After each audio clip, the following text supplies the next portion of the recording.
Hello there, still with the multi-empo report. Rapid fire again, so we say Haiyan. No, something of the sort.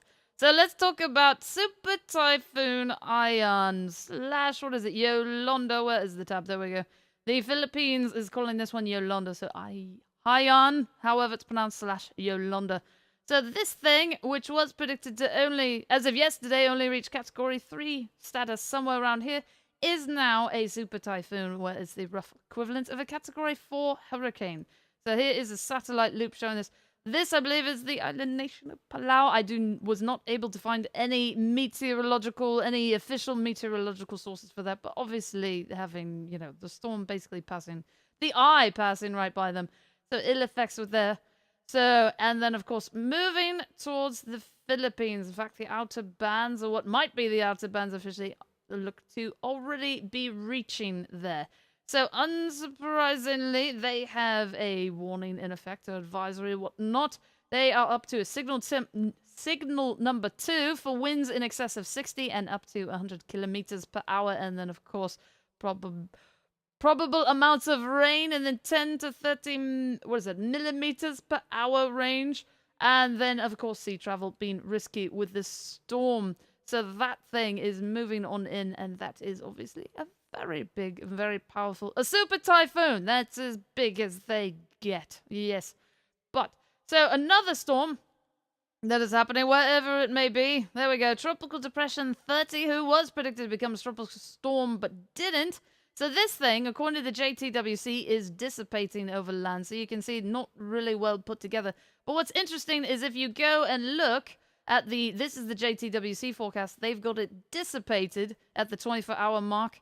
Whereas if you read, this is the JMA data down here, but in here, so the JMA is actually predicting that this thing is going to re-strengthen on the other side of the land, and I believe that puts it at tropical storm status. So that's what's kind of interesting. So this thing could, now it might be an extra tropical storm, a subtropical storm, I have no idea. So it might not officially be a tropical cyclone at that point.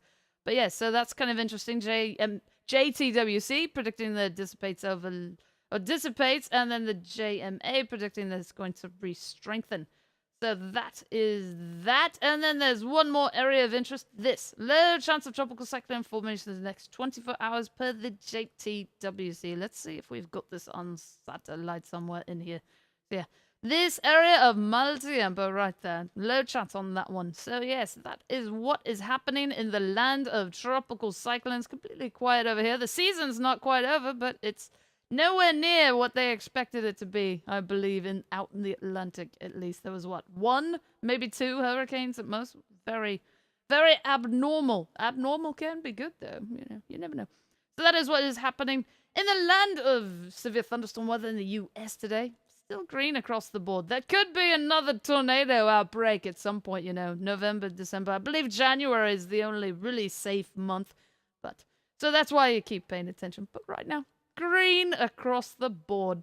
SevereWeatherTV.com is the official homepage of the screencast. WikiWix is WICKEDWX.com. And Cyclocane is CYCLOCANE.com. I can't speak and try to click on things at the same time. It just doesn't work.